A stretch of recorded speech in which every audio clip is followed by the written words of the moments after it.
Hello and welcome back to What You Need to Know for Sound Operators. In this video, I want to show you our spreadsheets, specifically our service sheet and team sheet. The team sheet is what shows you all the members on the team and what position they're doing and what equipment they're using. And then the service sheet is basically an order of service with instructions for the sound operator on which buttons to press at what time in the service. So let's go ahead and start with the team sheet because that's nice and simple. So we're going to go ahead and look at this. Band members on this first column, the IEM that they're using. Ian's using IEM number 1. He's also singing using Vox 1 microphone. He's also playing the acoustic guitar. Next to that is the phantom power requirements. The acoustic guitar DI requires phantom power to operate. So yes, we need phantom power for that there. And then the last column is whatever stage box they're plugged into and the socket that they are plugged into on that stage box. For Ian, for this week, he is using IEM 1. He is singing with Vox 1. He is playing the acoustic guitar requiring phantom power, and that acoustic guitar DI is plugged into stage box socket A1. For this week, it's an acoustic week, so we just have 3 singers. Natalie and Maya are not playing instruments, so they don't have any phantom requirements, and they don't have any stage box patching because they are using wireless singers microphones, Vox 2 and Vox 3 for each of them. Dawn is going to use IEM number 5, since Vox 4 will usually stay with IEM 4.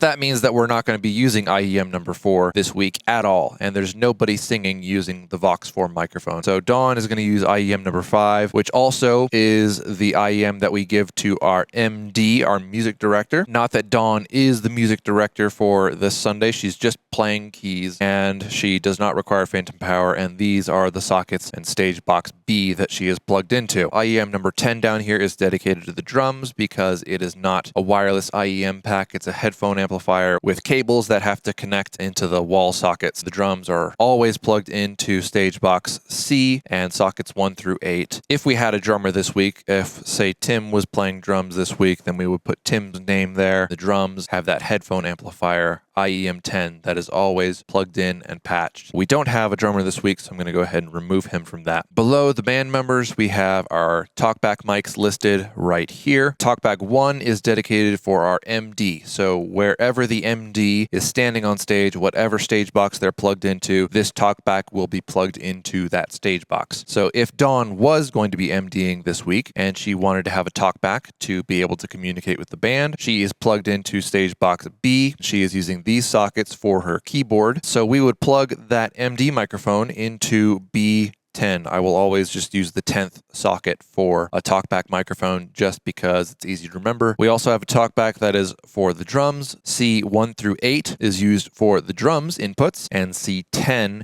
is used for the talkback. I don't use C9 for the talkback because I always want the talkback plugged into the 10th socket. And that's just my way of doing things. It's not a hard and fast rule. It's just easier to keep track of that way. Before I forget, we do not have a talkback set up for Dawn for this week, so I'm going to go ahead and remove that so there's no confusion. It's not plugged in or patched or anything like that. Talkback 2 is for the drums, talkback 1 for the MD, and then we have an extra talkback for backstage, and that is plugged directly into the mix rack local input 46. We also have some room mics. We have 2 pairs of these. One is called the crowd mics, one is called the stage mics. The idea here is that the crowd mics pick up the room sound, the congregation engaging in the worship, and laughing at the pastor's jokes and things like that. And the stage mics, if we have people on stage who don't have microphones, we can turn those stage mics around and point them at the stage. These 2 pairs of microphones are only heard on the live stream. So that is just for the sake of the live stream. Normally, if there's no extra things happening on stage, like a baptism or a baby dedication or anything like that, both of these pairs of mics are dedicated as room mics. So they are both pointed out towards the congregation, and we set the faders on the soundboard to the appropriate level so that the congregation that is watching on the live stream can hear an appropriate amount of the room sound. That does it for our band and our stage microphones here. So the other part of our team sheet is our AVL team and the live stream team. So we have our sound operator, our camera operators, our lighting operator, our live stream stream operator, our Pro Presenter operator, and our video switcher operator. All of those people are listed here. Just a great way for team members to be able to connect with each other using this team sheet. Up here in the top right corner, the date, just change the date here to the next upcoming Sunday. Today's the 5th, the next Sunday is the 9th, and we also rename the team sheet down here so that when we download and print, it downloads with the name of the upcoming Sunday's date. Let's go ahead and look at our service sheet now. This is our order of service, and this is specifically for the audio engineer / sound operator to use on Sunday mornings. Just like the team sheet, there's a date right here. So we select the 9th, and then you change the date down here. So this is the sound operator's order of service, and it gives you all the information that you need, all of the changes that you need to make, the transitions that you need to make for the audio throughout the entire service. First item right here is actually for the lights. It is to lock out the lights. There's a little key to the side of the soundboard. You turn that key, a little blue light turns on, and it locks the lights so nobody can accidentally go back to the back of the room and brush by the light switch and turn off the lights. If that light switch gets turned off, it turns off the lights, but it also turns off everything in the rack backstage. So all of the audio goes down. So the first item here is to lock down the lights to make sure nothing like that ever happens. The next item is the walk-in. So we have our Q-SYS control and our Apple Music and a little bit of instructions about what to do during that time. This one right here is for the music fader on the soundboard. So you take the music fader and you fade it up. Anywhere from -infinity to -25 dB is a good range for the music to be in. So we set the music to a tasteful level. The countdown starts. It automatically starts in Pro Presenter. So before the countdown starts, you have to make sure that you have your media fader set to -25. There's another indicator right here for the music fader. You fade out the music completely to -infinity. After that, we have our song 1, and this is where our color coding comes in handy on the soundboard. We have those yellow Vox leader buttons. So before this song starts, you want to make sure that you have Vox 1 lead selected, and Ian is the one using the Vox 1 microphone. We have, after that first song, a welcome, and it's going to be Carl using one of the pastor's microphones. We have these Vox speaking buttons. Ian led this song. He is also going to pray right after it. And then we have scripture with an MC microphone. Usually the person who's giving the announcements up here is also using an MC microphone, but Carl will always use a headset microphone when he is doing the announcements. But most people will use an MC microphone when giving the welcome and announcements up here. Pastor 1 is Ross. Pastor 2 is Carl. If Carl forgets to turn his microphone off after the welcome and announcements, you might need to mute his channel specifically or turn his fader down before you unmute Ross's microphone. I personally prefer to use the faders. There is our service sheet. We have the service sheet and the team sheet together at all times at the soundboard on a clipboard so you can reference both. If something last minute changes on Sunday morning, for instance, Carl isn't going to be giving the announcements after all, just cross out Carl's name, cross out the microphone, and then just write the appropriate microphone. They're going to have an MC microphone, and you write their name next to it. You just have to be on your toes, and you have to be aware that that change is happening there, making sure that you know who's doing what microphones are they using. The most important thing is to stay one step ahead, even better, stay 2 steps ahead.